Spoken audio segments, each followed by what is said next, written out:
Master Tavern Keeper's History of the Old World.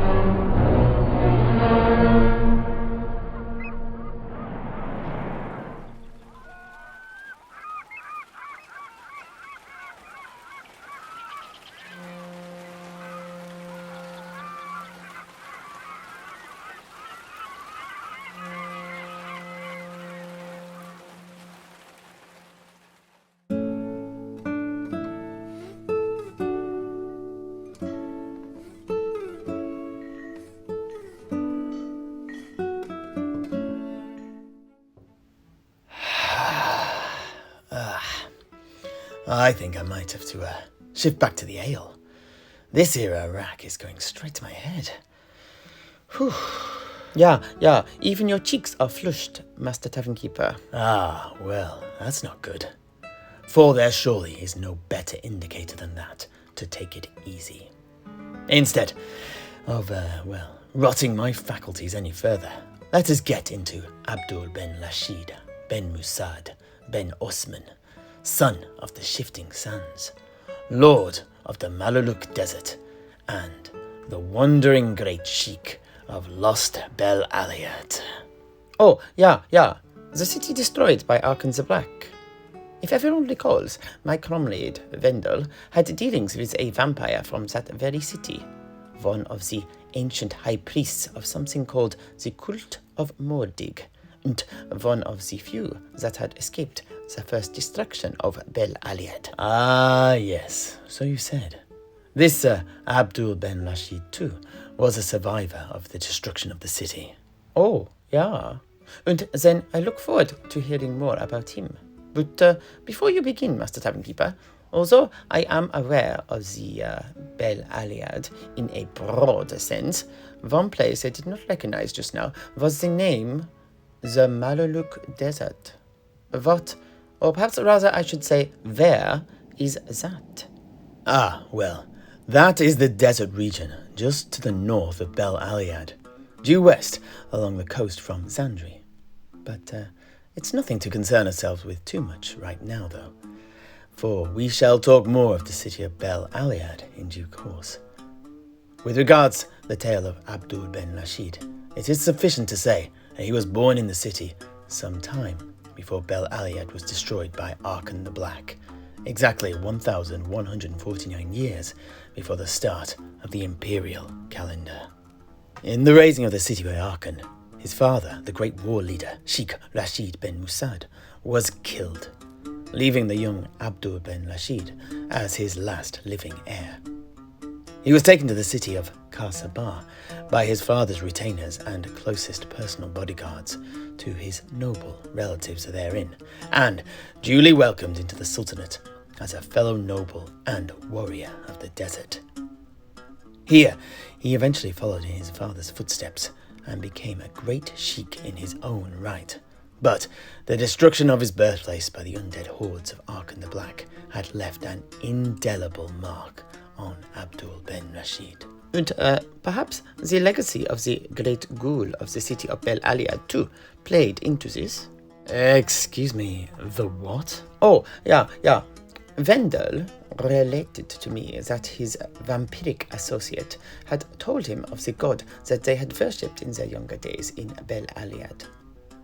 Mordig, the great ghoul, a god of both the blood drinkers and corpse eaters, whose cult had apparently arisen after the destruction of Nehkara by Nagash. His worship was fairly rampant in the city, apparently. Ah, and now I was not aware of that. Fascinating.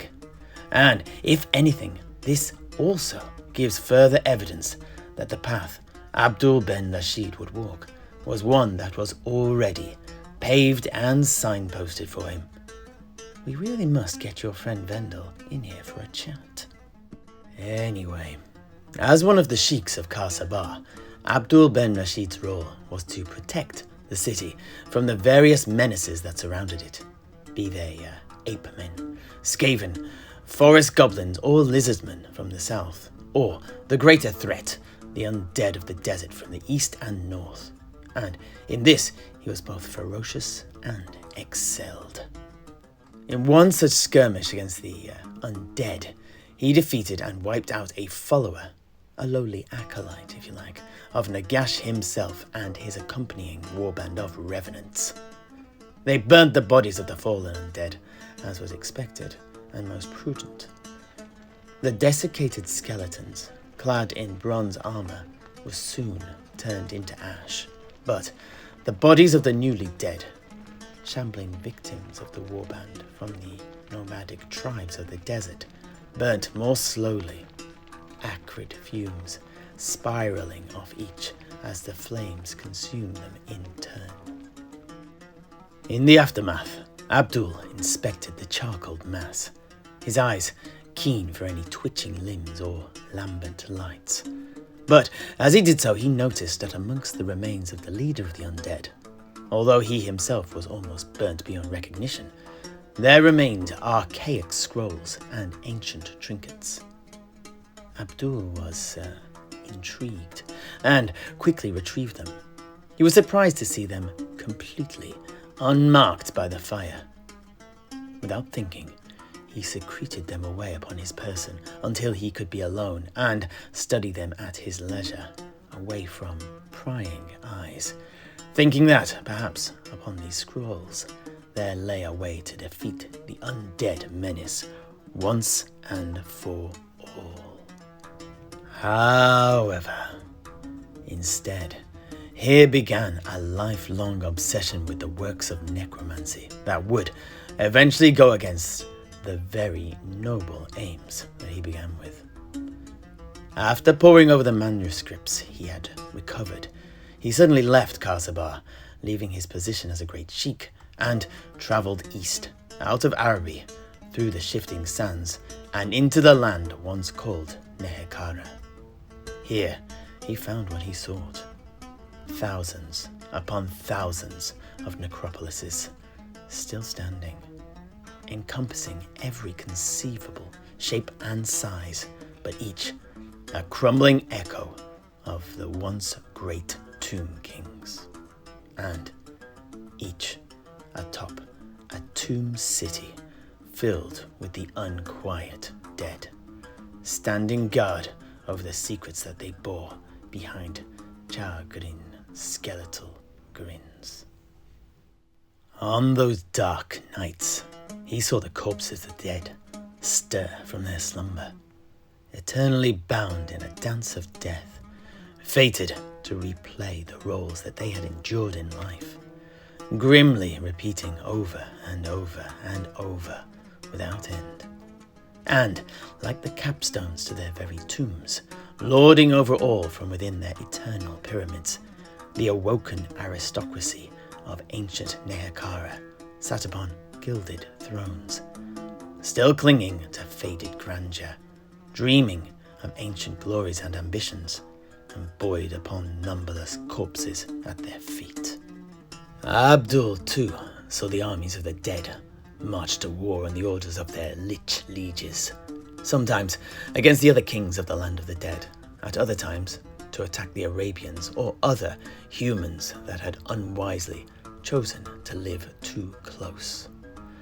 For 8 long years, Abdul recorded everything he saw within the fearful kingdom, ever driven onwards by the insatiable passion of his curiosity and the desire to know what had destroyed both his birthplace and his family. In doing so, he became a scholar in death and a master of the art of undoing it, as well as having the secrets of fallen Nehekhara revealed to him. However, there was a price, and some say that his experiences drove him mad. He finally returned to the city of Khazar, locked himself away, and began writing his masterpiece, the necromantic manuscript that would later come to be known as the Liber Necris, or the Book of the Dead. This book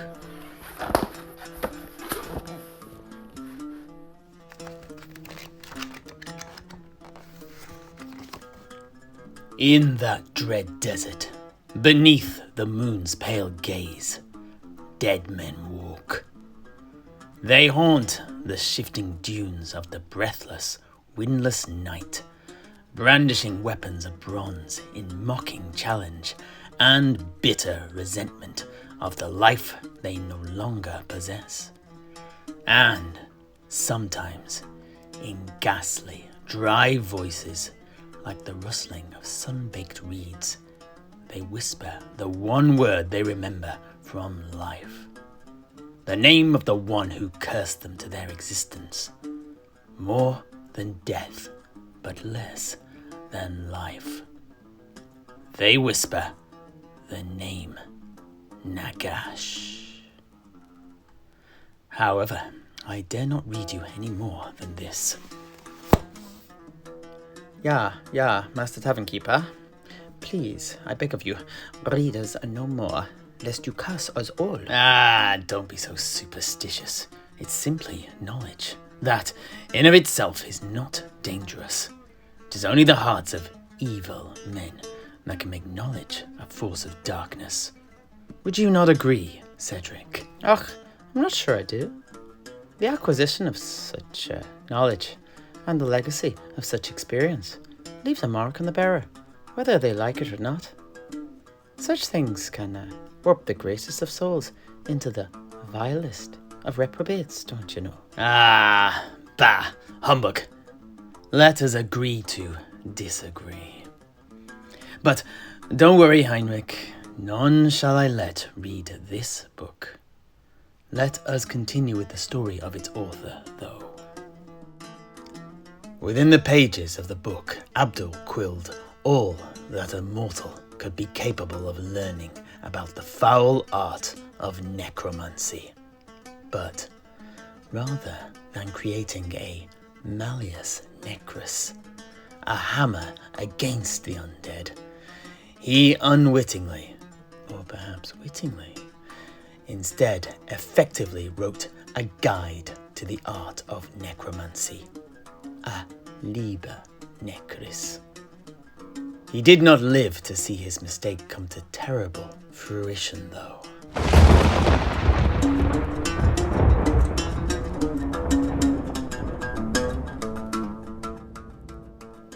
It was a dark, stormy night over the city of Khar when death came for Abdul ben Raschid. It had not been long since the numerous copies of his book that he had commissioned to be handwritten had been completed and distributed to his rich patrons. Amongst these, a number of shady cabals, dark cult leaders, and power-hungry nobles. But he had given this no real thought. All that mattered was the book, and with the task complete, he had locked himself away in his lodgings, his room, dark and shuttered.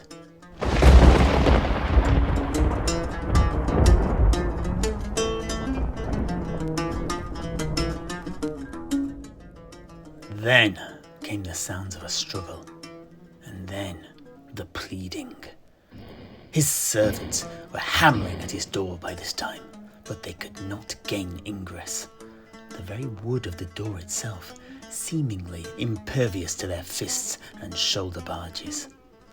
And then the screaming began.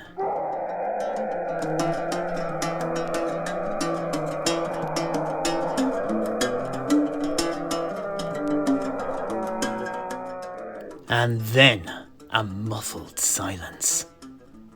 When his servants now tried the door, it opened easily, although in their fear they kicked it in anyway. Only to find that their master had been strangled by something possessed of inhuman strength, leaving a purple-faced corpse in its wake, his features distorted by terror. And that was not all.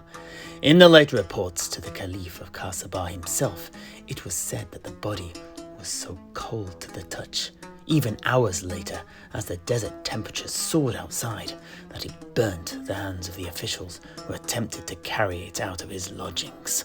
By the gods, are there any magics worse than those practiced by the undead? Puh. Oh, most certainly are. But that's not a conversation to be having in front of the neophytes. We don't want to traumatize them. Ah, yes, indeed, Master Alchemist. There is much worse in our world, and worse still beyond the veil. But I just want to add a little epilogue to the legacy of Abdul ben Raschid before we change tack once more. Are you neophytes all with me? Si. Excellent. Well, following the death of Abdul, the terrified Caliph of Khasabah first had the body lashed to ropes and dragged out before being taken out into the deep desert to be burnt, and then ordering the deaths of everyone who had laid their eyes upon the dead author. In the wake of this purge, he then attempted to track down and destroy all of the existing copies of the Book of the Dead, and a large number were indeed recovered and also burnt on a great pyre. But unfortunately for him, he could not find them all. Many survived on in the private collections of Arabian princes and nobles, too dim-witted to realize the identity of what they possessed, whilst others were secreted away in the libraries of secretive cults and cabals. In the years after, the agents of the Caliph carefully watched for signs of the book and followed the trails left by the acolytes of the dark art of necromancy within the sturdy walls of the city, as a new form of internal enemy began to arise in the form of terrible, black-robed Arabian necromancers. Each was ruthlessly hunted down and killed, but copies of the wellspring from which they had drunk and been inspired, the Liber Necris itself, were never completely eradicated. Centuries passed, and the book was copied and recopied, and, like an insidious plague, it spread to the dark corners of Araby. That was until the coming of Jafar, the conquest of the country, the invasion of Astalia, the resistance of our very own Tobaro, the crusade by the zealous knights of the Empire, Bretonnia, and Tilea brought about the sacking of Araby. Amongst the loot brought back to the old world by the Crusaders were copies of the Book of the Dead, and in this way the threat from the undead spread further. And even here in Tobaro, at least before the current occupation by the Skaven, a number of necromancers wandered our streets. Which is actually how I got my own copy of the Liber Necris. Oh, yeah. Curse the despicable Valdotane. Indeed. But most of these wannabe necromancers are so dim-witted that they are relatively harmless, and honestly do not know what they're doing, more often than not cursing themselves to death as opposed to mastering the undead. It is perhaps not their own fault entirely, though. Most copies of the book made here in the old world are inferior, many containing new facts added by self-important scribes, whilst others have had their original turns of phrase altered by the flat imaginations of lesser men, oft actually obscuring the originally intended meaning. However, that said, those necromancers that do not fall at the first step are the ones to be wary of. But here in Tobaro, at least, all are tolerated. And before you ask, the reason is this. There is no great financial incentive to hunt them down. So they are simply ignored, in the most part. The Empire is, perhaps wisely, far less tolerant. Anyway, dear neophytes, that is the Liber Necris, the Book of the Dead. Not a tome I will be lending out, I stress. I think I need a drink.